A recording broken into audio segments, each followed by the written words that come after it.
Bom dia, turma! Hoje, continuando com nossas atividades da disciplina, vamos continuar as atividades na unidade 6, que tem como título The User.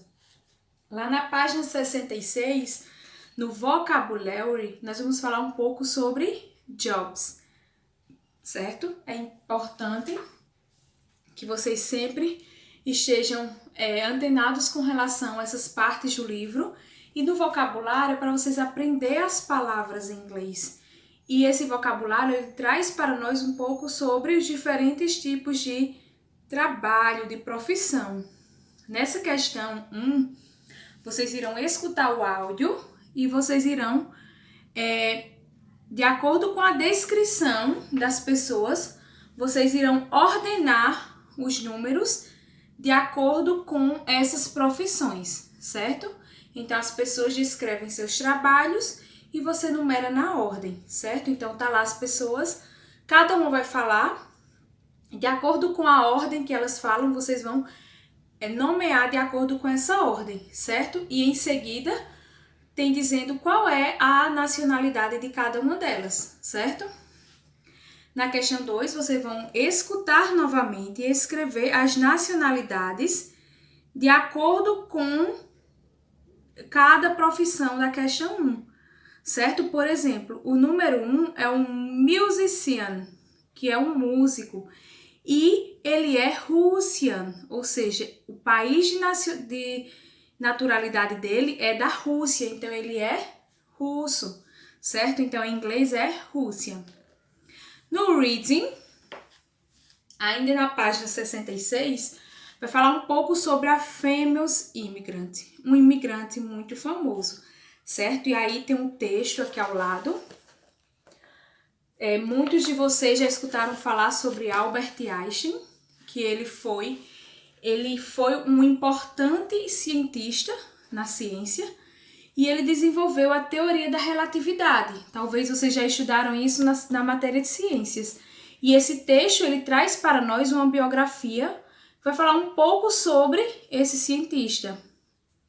E aí vai dizer país de nacionalidade, ano que nasceu, o que ele fez para estar na história do mundo, certo? Então, aqui vai falar um pouco sobre essa trajetória dele de acordo com alguns anos, certo? De acordo com o ano, a cada ano teve algum evento, algo que sempre marcou a vida dele. E de acordo com esse texto, vocês irão responder a questão 1 e 3.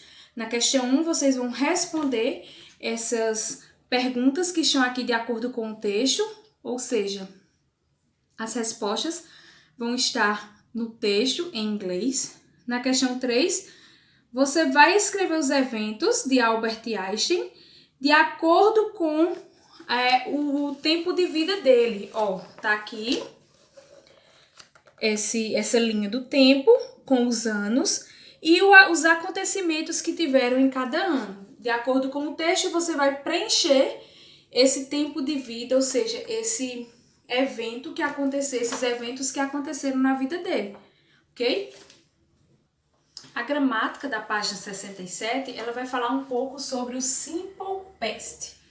Assim como o próprio nome já diz, é um tempo verbal que vai retratar o passado, certo? O passado dos verbos.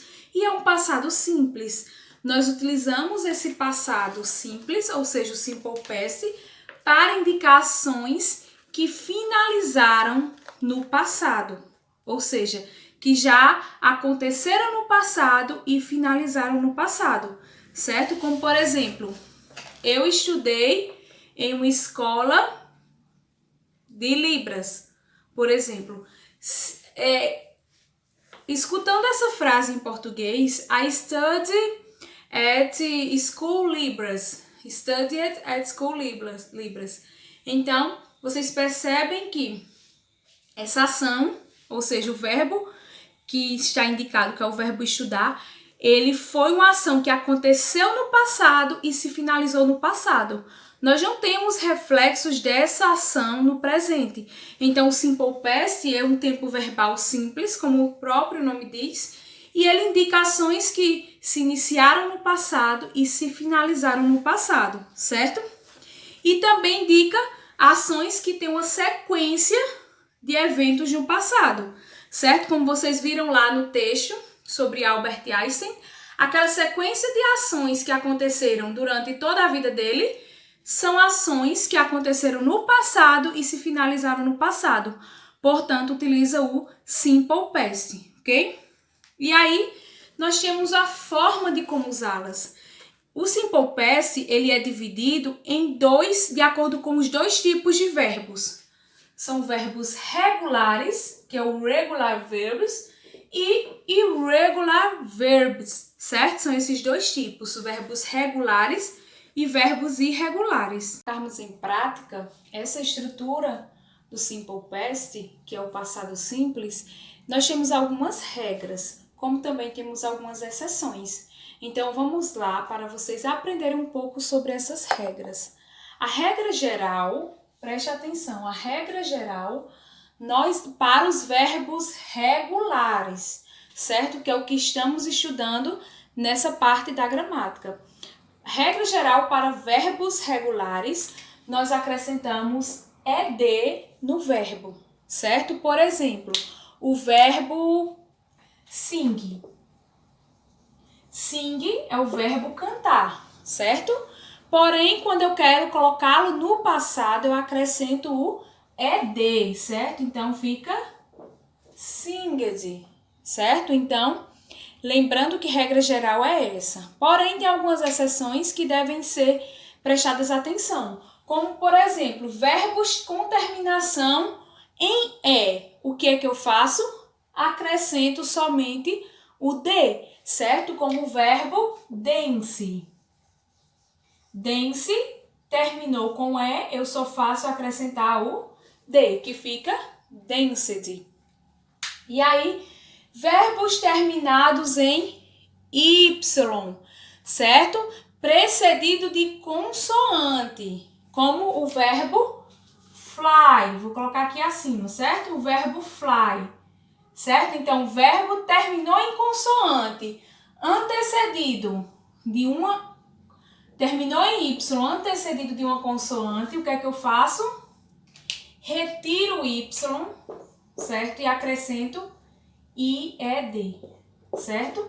Mas aí tem uma dúvida. Se essa palavra, esse verbo, terminar com Y e antes do Y for uma vogal, como por exemplo o verbo play, certo? O verbo play terminou com Y, porém ele tem uma vogal antes do Y, então ele vai seguir a regra geral que é acrescentar ED, certo? Então fiquem sempre atentos a essas exceções da regra. E finalizando, quando o verbo tiver uma sílaba e essa sílaba for consoante, vogal, consoante, ou seja, na sua estrutura possui uma consoante, uma vogal e uma consoante, o que é que nós fazemos? Nós dobramos a última letra e acrescentamos ED, certo? Dobrar a última letra é o quê? É você repetir a última letra, como no exemplo stop, certo? O verbo stop, ele possui somente uma sílaba, certo? E aí na sua estrutura ele tem a última sílaba, as três últimas letras é uma consoante, é uma vogal e é uma consoante. Ele é um CVC. Então o que é que eu faço? Acrescento, ou seja, dobro a última letra e acrescento ED, certo? Então, dobrar a última letra é você repeti-la e acrescentar o ED, ok? E aí, de acordo com essas regrinhas, essas exceções da regra do Simple Past para verbos regulares, vocês irão fazer a questão 1, 2, 3 e 4 da página 67, certo? Na questão 1, vocês vão fazer a leitura dessas frases e vocês vão sublinhar o verbo no passado, certo? O verbo está aí destacado. Vocês irão destacar esse verbo, ou seja, sublinhando ele no passado. Na questão 2, vocês vão fazer essa relação entre a primeira coluna com a segunda coluna, de acordo com as regras, isso que eu acabei de falar para vocês. na terceira questão, vocês irão completar e escrever o passado desses verbos, certo? Aí, nessa questão, vocês têm que lembrar de como utilizar essas regras e essas exceções de acordo com os verbos, que está lá na terceira questão. E na quarta questão, vocês vão completar essa biografia de Alexandra Graham Bell com a forma correta dos verbos que estão nessa caixinha, certo? Os verbos estão aqui, ó, na caixinha. E vocês irão completar esse texto de acordo com o verbo no passado, certo? Lembrando sempre dessas regrinhas. Ainda na página 68, vocês irão ler o texto American History, The Boston Tea Party. Vai falar um pouco sobre essa história americana, certo? Sobre uma festa tradicional que tem em Boston. Vocês irão ler esse texto e responder as questões 1, 2 e 3, certo? E o vocabulário 1, 2 e 3 na página 68. O vocabulário ele vai falar um pouco para nós sobre cognates. E aí eu digo a vocês que cognates são palavras que são cognatas, são palavras que são semelhantes, certo? Então ela vai falar um pouco sobre essas palavras que são semelhantes, tanto a escrita como a pronúncia em português. E aí eu vou citar um exemplo para vocês. Como exemplo, aqui no quadro, nós temos essas duas palavras, possible e hospital, certo? São palavras cognatas, por quê? Porque elas estão semelhantes tanto na escrita como na pronúncia com o português. Possible, possível, hospital, hospital.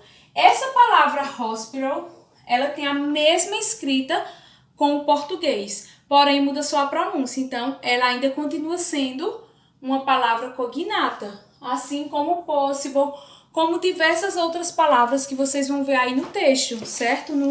Na questão 1, vocês vão ver essas palavras. A questão 2 também, vocês vão ver que tem essas palavras no texto e vocês vão trazê-las para a questão 2. E na questão 3, vocês irão completar as sentenças com a forma correta dos cognatos de acordo com a atividade 1, certo? Então, essa é a nossa atividade. Façam a atividade, qualquer dúvida, mandem mensagem, certo? A atividade deve ser enviada para o e-mail, ok?